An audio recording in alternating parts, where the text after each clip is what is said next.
Upon time interval.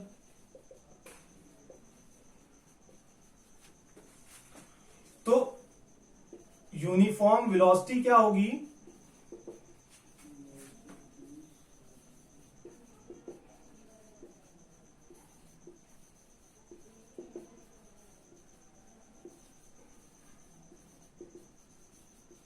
When any object covers equal displacement in equal time interval, जब कोई object equal time interval में equal displacement cover करता है तो object की वेलोसिटी यूनिफॉर्म वेलोसिटी हो जाती है।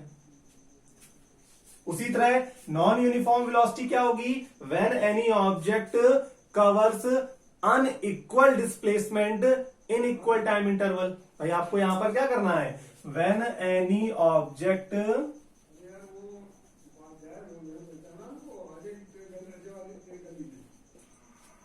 Covers equal displacement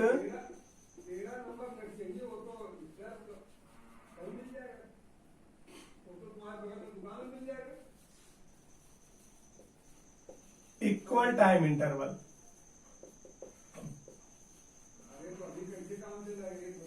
When any object covers equal displacement in equal time interval, जब कोई ऑब्जेक्ट इक्वल टाइम इंटरवल में इक्वल डिस्प्लेसमेंट कवर करता है तो ऑब्जेक्ट की वेलोसिटी यूनिफॉर्म वेलोसिटी होती है। और यहां पर when any object covers unequal displacement,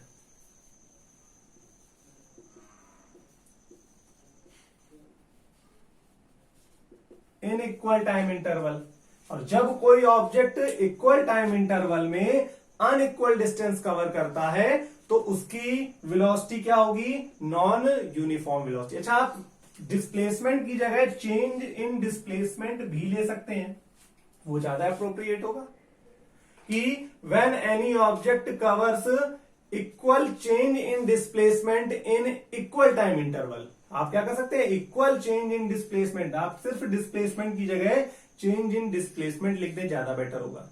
तो when any object covers equal change in displacement in equal time interval then velocity of object is called uniform velocity.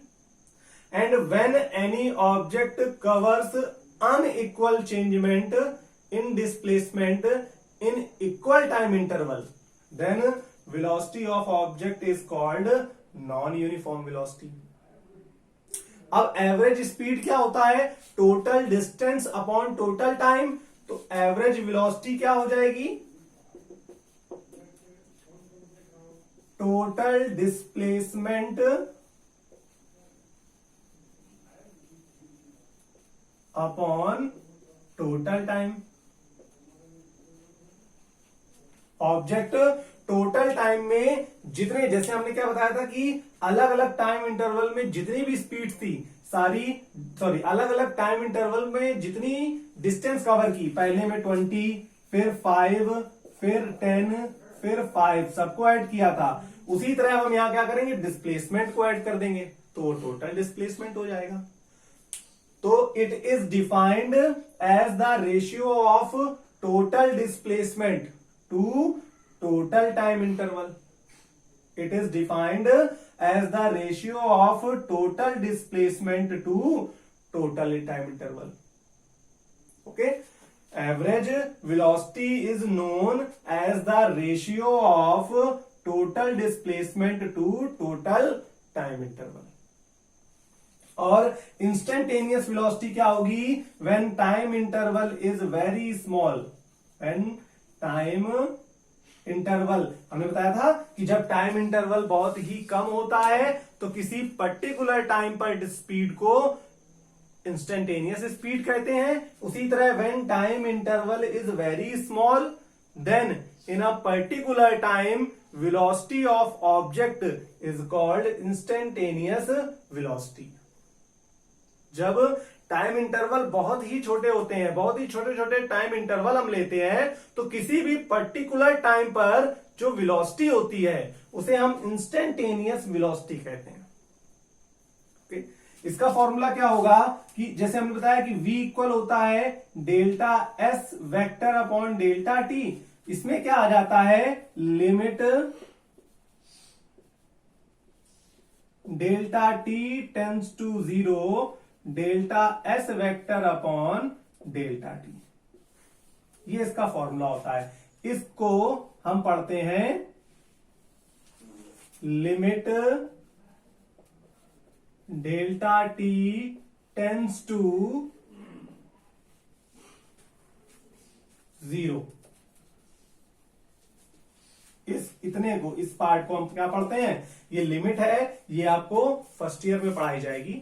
Okay, limit delta t tends to 0। बस अभी आप फॉर्मूले देख लीजिए, इसका use अभी आपको नहीं मिलेगा, ये आपको फर्स्ट ईयर में पढ़ाया जाएगा, तब आप इसे अच्छे से समझ जाएंगे।